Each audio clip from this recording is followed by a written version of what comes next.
भारत माता की। भारत माता की।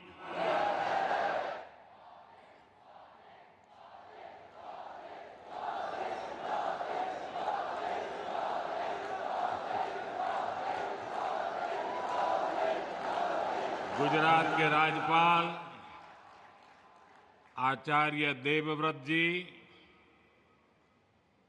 राज्य के लोकप्रिय मुख्यमंत्री भूपेंद्र भाई पटेल, केंद्रीय मंत्रिमंडल के मेरे सहयोगी सीआर पाटिल, देश के अलग अलग भागों से इस कार्यक्रम में जुड़े हुए सभी राज्यपाल महोदय, उप मुख्यमंत्रीगण, सांसदगण, विधायकगण, अन्य जनप्रतिनिधि और विशाल संख्या में यहां आए हुए मेरे प्यारे भाइयों और बहनों, केम छो बधा? एकदम मजामा? वाह! તમારા બધાની ક્ષમા માંગીને મારે આજે ભાષણ હિન્દીમાં કરવું છે, કારણ કે બીજા રાજ્યના પણ બધા સાથીઓ આ કાર્યક્રમમાં મોટી સંખ્યામાં જોડાયેલા છે અને આપણે ગુજરાતમાં તો હિન્દી ચાલે કા? ચાલે ને? आज देश में गणेश उत्सव चारों तरफ उत्सव की धूम है। घरों में भी गणपति विराजित है। आज मिलाद उन नबी भी है। देश के अलग अलग हिस्सों में कई त्योहार और पर्व मनाए जा रहे हैं। उत्सव के इस समय में भारत के विकास का उत्सव भी निरंतर जारी है। अभी यहां से करीब 8,500 करोड़ रुपए के प्रोजेक्ट का शिलान्यास और लोकार्पण हुआ है। इनमें रेल, रोड, मेट्रो ऐसे अनेक प्रोजेक्ट शामिल हैं। आज गुजरात के गौरव में एक और सितारा जुड़ा है। आज नमो भारत रैपिड रेल भी शुरू हुई है। ये भारत की अर्बन कनेक्टिविटी के लिए एक और मील का पत्थर सिद्ध होने वाली है। आज गुजरात के हजारों परिवार अपने नए घर में प्रवेश भी कर रहे हैं। आज हजारों परिवारों को उनके पक्के घर की पहली किस्त भी जारी हुई है। मेरी कामना है नवरात्रि, दशहरा, दुर्गा पूजा, धनतेरस, दिवाली, अब ये सारे त्योहार इतने ही उमंग के साथ आप नए घर में मनाएंगे। आप सभी का प्रवेश शुभ हो आपके सपनों को नई उड़ान देने वाला हो। मैं विशेष रूप से उन हजारों बहनों को बधाई दूंगा जिनके नाम पर ये घर रजिस्टर हुए हैं।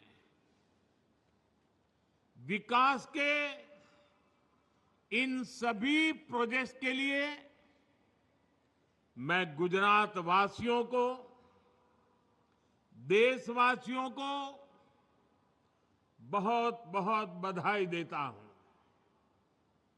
साथियों, उत्सव के इस माहौल में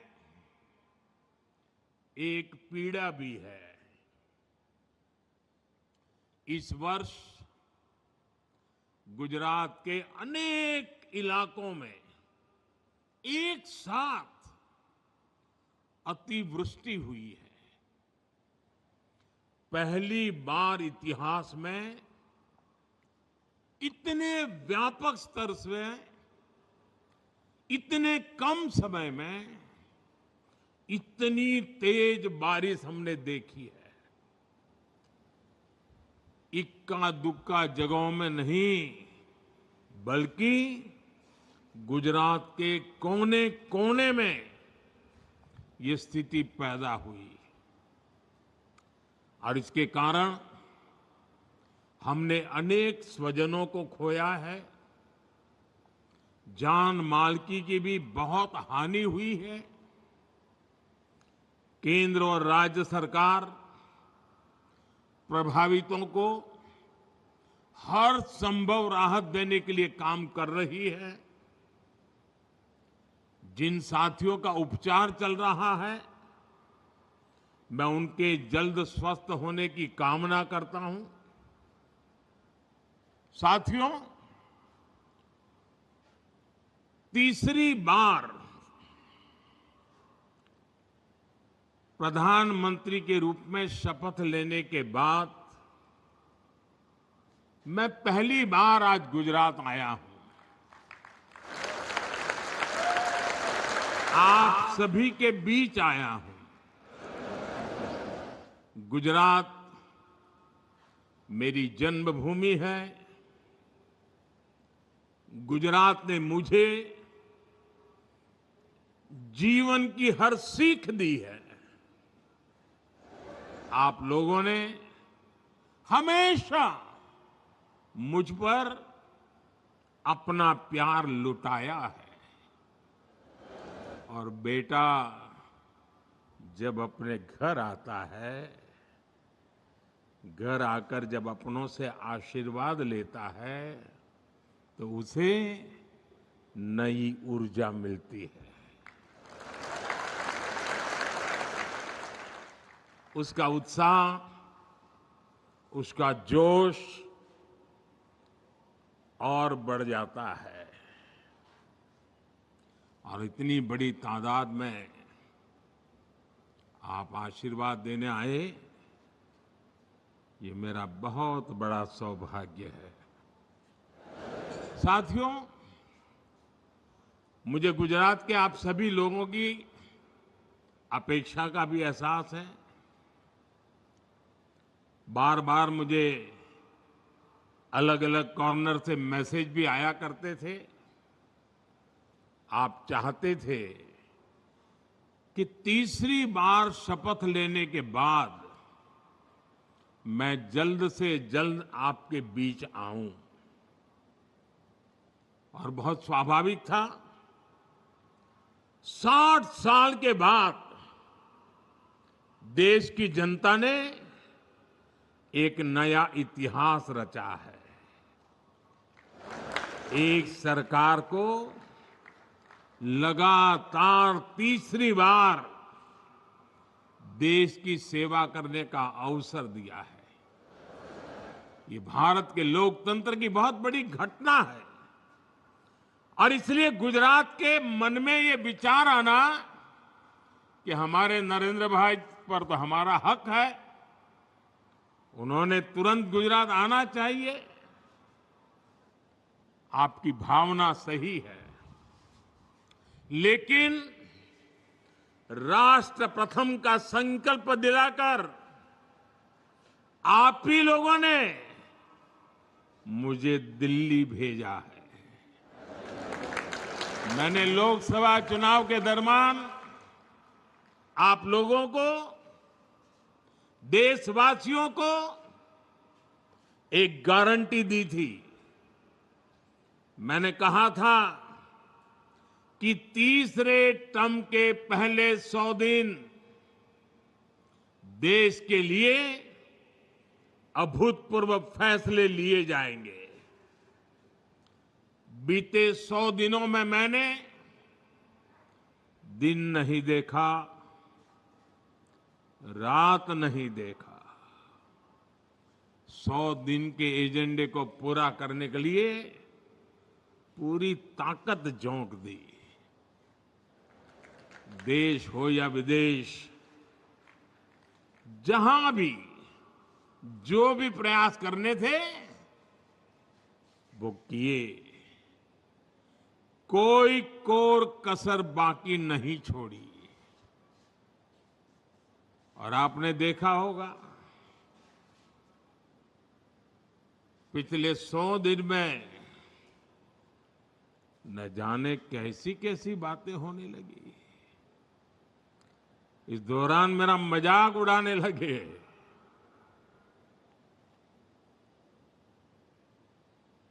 मोदी का मखौल उड़ाने लगे। भांति भांति के तर्क वितर्क बताते रहे, मजा लेते थे। और लोग भी हैरान थे कि मोदी क्या कर रहा है, क्यों चुप है, इतनी मजाक हो रही है, इतना अपमान हो रहा है। लेकिन मेरे गुजरात के भाइयों बहनों, ये सरदार पटेल की भूमि से पैदा हुआ बेटा है।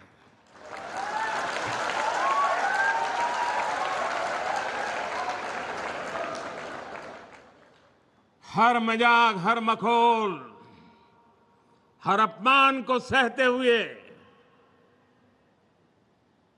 एक प्रण लेकर के 100 दिन मैंने आपके कल्याण के लिए, देश हित के लिए नीति बनाने और निर्णय लेने में जुटा लिए।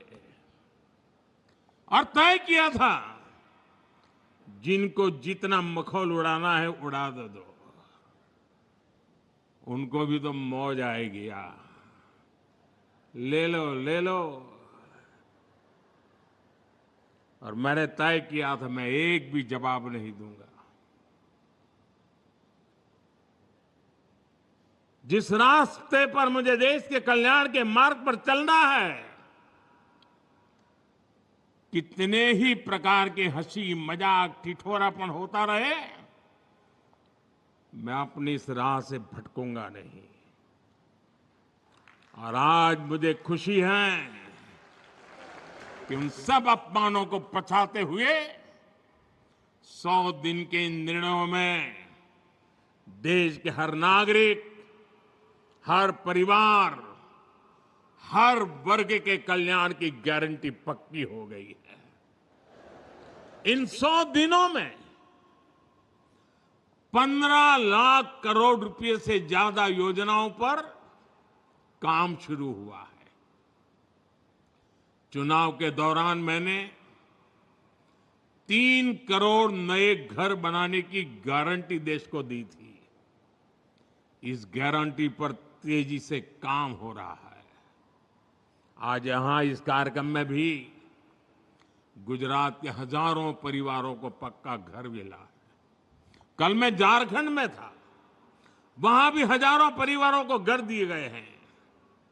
गांव हो या शहर, हम सभी को बेहतर जिंदगी जीने के लिए व्यवस्थाएं जुटाने में लगे हैं। शहरी मिडिल क्लास के घरों के लिए आर्थिक मदद देना हो, श्रमिकों को सही किराए पर अच्छा घर देने का अभियान हो, फैक्ट्रियों में काम करने वालों के लिए विशेष आवास योजना बनानी हो, वर्किंग विमेन के लिए देश में नए हॉस्टल बनाने हो, सरकार इन पर हजारों करोड़ रुपए खर्च कर रही है। साथियों, कुछ दिन पहले ही गरीब और मिडिल क्लास के स्वास्थ्य से जुड़ा बहुत बड़ा फैसला लिया गया है। मैंने आपसे वादा किया था कि देश में 70 वर्ष से ऊपर के जितने भी बुजुर्ग हैं, सबको 5 लाख रुपए का मुफ्त इलाज मिलेगा। ये गारंटी भी पूरी हो गई है। अब मिडिल क्लास के बेटे बेटियों को अपने मां बाप के इलाज की चिंता नहीं करने पड़ेगी। अब आपका ये बेटा इसकी चिंता करेगा। साथियों, इन 100 दिनों में नौजवानों की नौकरी,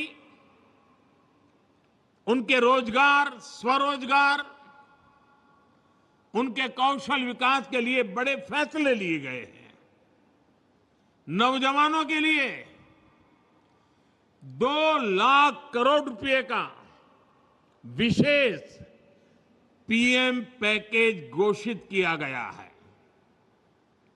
इसका फायदा 4 करोड़ से अधिक नौजवानों को होगा। अब कंपनियों में पहली नौकरी की पहली सैलरी भी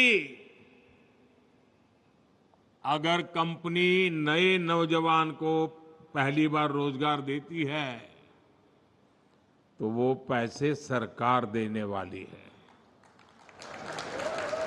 सरकार ने मुद्रा लोन, जिस मुद्रा लोन ने स्वरोजगार के क्षेत्र में एक नई क्रांति लाई है, बहुत सफल अभियान रहा है। उसकी सफलता को देखते हुए पहले 10 लाख रुपए तक मिलते थे, अब उसे बढ़ा करके 20 लाख रुपया कर दिया गया है। साथियों, मैंने माताओं बहनों को गारंटी दी थी कि देश में 3 करोड़ लखपति दीदी बनाई जाएगी। बीते सालों में 1 करोड़ लखपति दीदी बन चुकी है। लेकिन आपको खुशी होगी कि तीसरी टर्म में पहले 100 दिन में गुजरात सहित पूरे देश में 11 लाख नई लखपति दीदी बनी है। हाल में ही सरकार ने तिलहन उगाने वाले किसानों के हित में, तेलीबिया, उनके हित में भी बड़ा फैसला लिया है। ये फैसला इसलिए लिया गया है ताकि देश के किसान, हमारे तिलहन किसानों को बढ़े हुए एमएसपी से भी ज्यादा कीमत मिले, तिलहन किसानों को फायदा हो। इसके लिए विदेशी तेल के आयात पर शुल्क बढ़ाया गया है। इससे सोयाबीन और सूरजमुखी जैसी फसलें उगाने वाले किसानों को बहुत लाभ होगा और देश को खाद्य तेल में आत्मनिर्भर बनाने के मिशन को भी गति मिलेगी। सरकार ने बासमती चावल और प्याज के निर्यात पर भी जो रोक लगी हुई थी उसे भी हटा दिया है। इससे विदेशों में भारत के चावल और प्याज की मांग बढ़ी है। इस निर्णय से भी देश के करोड़ों किसानों को फायदा होगा। साथियों, बीते 100 दिनों में रेल, रोड, पोर्ट, एयरपोर्ट और मेट्रो से जुड़े दर्जनों प्रोजेक्ट्स को स्वीकृति दी गई है। इसकी झलक आज के इस कार्यक्रम में भी दिख रही है, वीडियो में भी बताया गया। यहां गुजरात में कनेक्टिविटी से जुड़े ढेर सारे प्रोजेक्ट्स का शिलान्यास या लोकार्पण हुआ है। थोड़ी देर पहले मैंने मेट्रो से गिफ्ट सिटी स्टेशन तक सफर किया। इस दौरान अनेक लोगों ने अपने अनुभव साझा किए। अहमदाबाद मेट्रो के विस्तार से हर कोई खुश है। 100 दिनों के अंदर देश भर के अनेक शहरों में मेट्रो के विस्तार से जुड़े निर्णय लिए गए हैं। साथियों, गुजरात के लिए आज का दिन एक और वजह से भी खास है।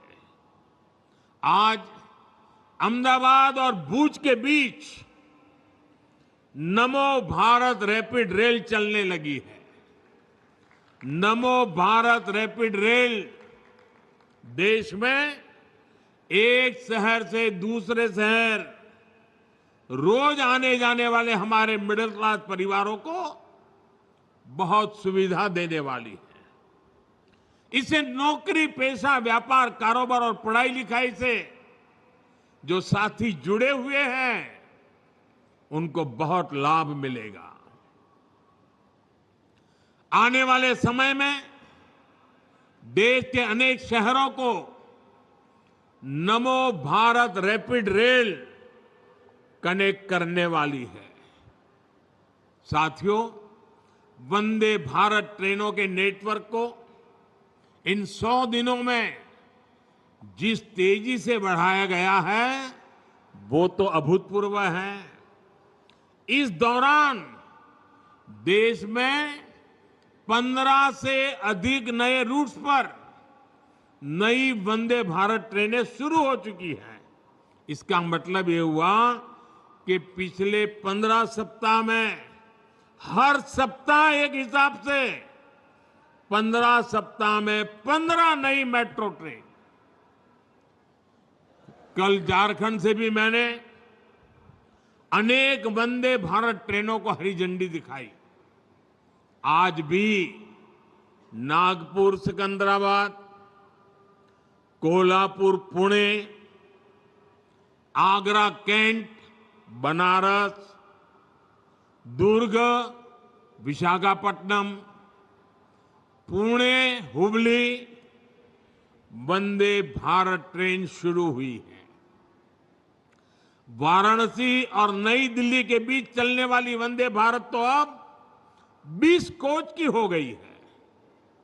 आज देश में 125 से ज्यादा वंदे भारत ट्रेनें हर रोज हजारों लोगों को बेहतर सफर का आनंद दे रही है। साथियों, गुजरात के हम लोग समय का मूल्य समझते हैं। भारत के लिए ये समय भारत का गोल्डन पीरियड है, भारत का अमृत काल है। अगले 25 साल में हम अपने देश को विकसित बनाना है और इसमें गुजरात की बहुत बड़ी भूमिका है। गुजरात आज मैन्युफैक्चरिंग का बहुत बड़ा हब बन रहा है। आज गुजरात भारत के सबसे वेल कनेक्टेड राज्यों में से एक है। वो दिन दूर नहीं जब गुजरात भारत को पहला made in India transport aircraft C-295 देगा।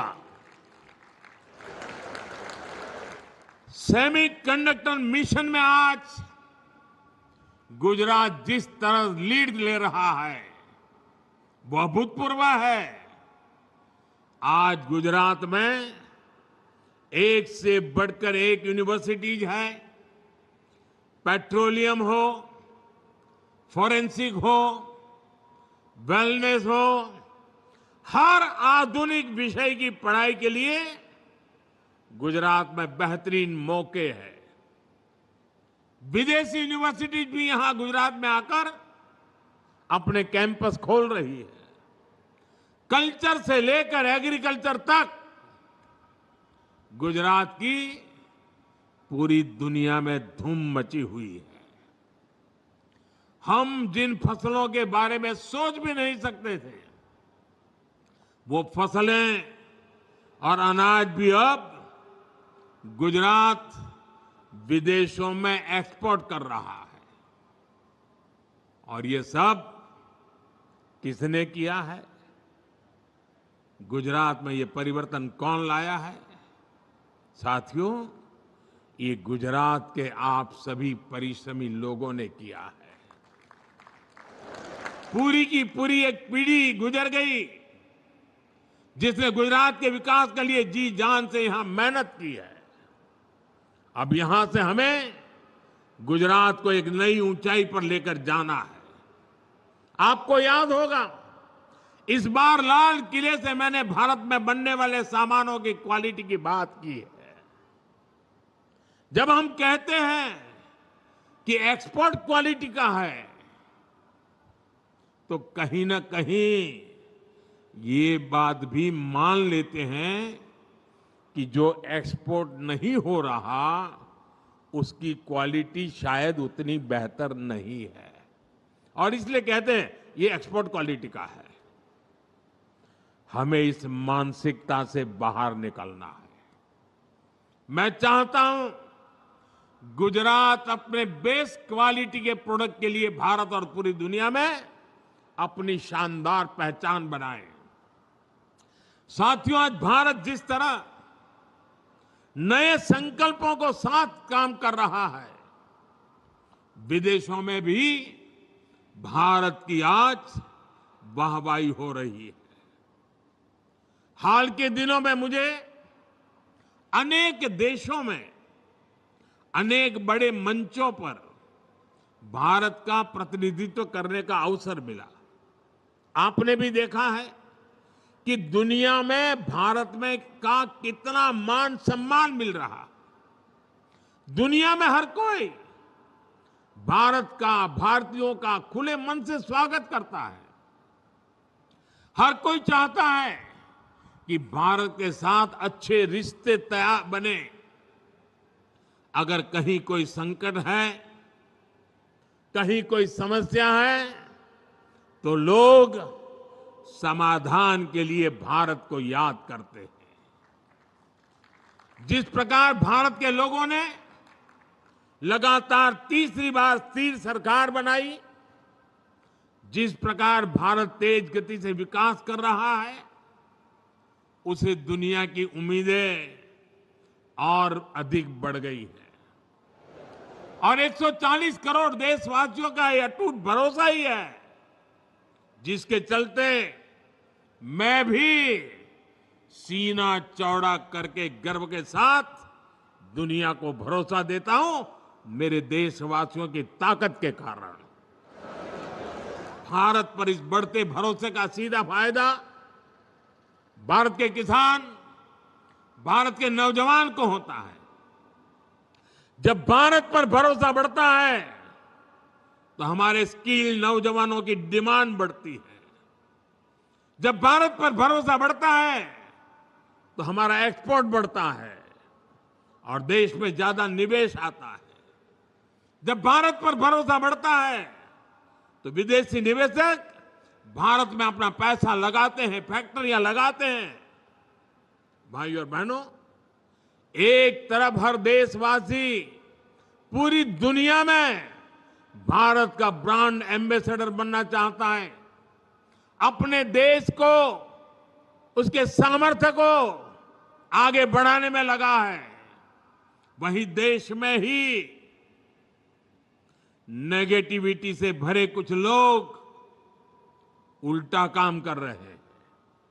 ये लोग देश की एकता पर प्रहार कर रहे हैं।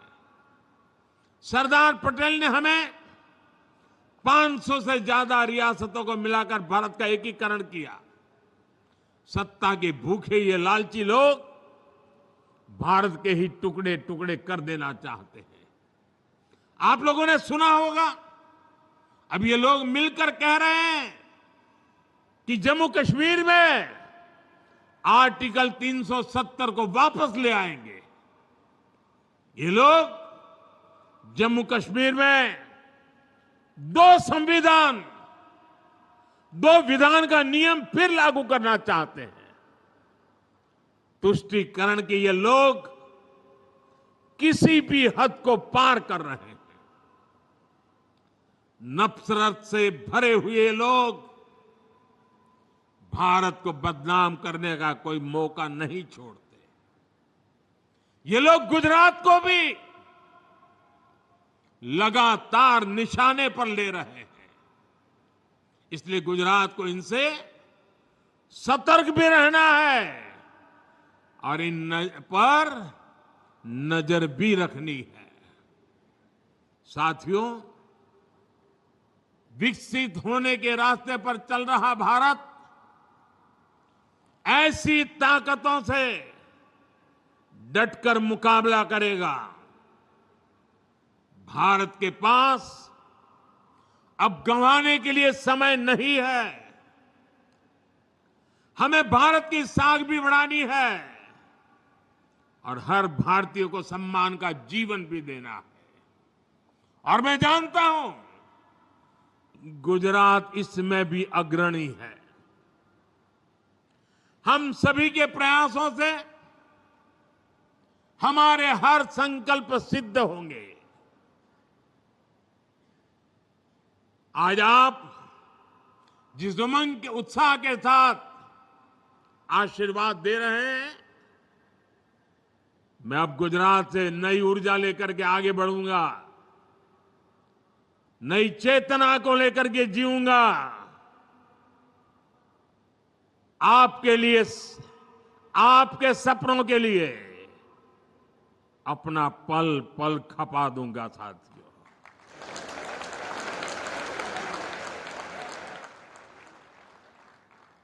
आपका कल्याण, आपके जीवन की सफलता, आपके सपनों को साकार करना, जीवन में इसके सिवाय कोई इच्छा नहीं है, कोई आकांक्षा नहीं।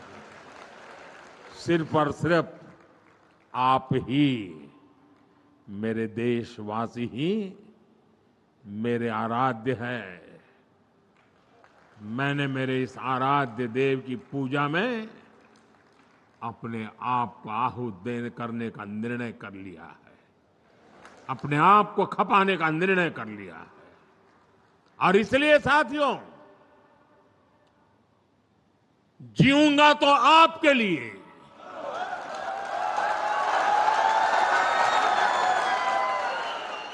जूझता रहूंगा तो आपके लिए,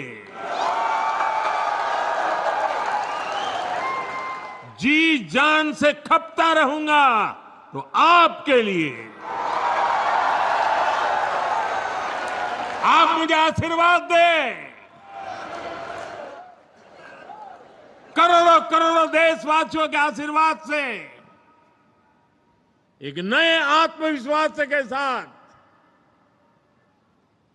नए उमंग और नए हौसले के साथ मैं 140 करोड़ भारतवासियों के सपनों के लिए जी रहा हूं, जीता हूं, जीना चाहता हूं।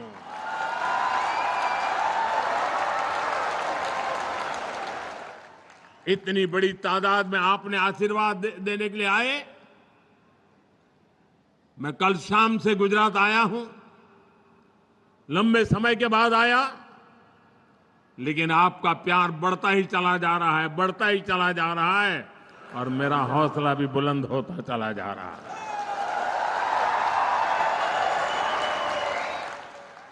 एक बार फिर आप सभी को नई सुविधाओं के लिए, नई योजनाओं के लिए, नए अवसरों के लिए बहुत बहुत बधाई देता हूं। मेरे साथ बोलिए भारत माता की। दोनों हाथ ऊपर करके पूरी ताकत से बोलिए भारत माता की, भारत माता की, भारत माता की। बहुत बहुत धन्यवाद।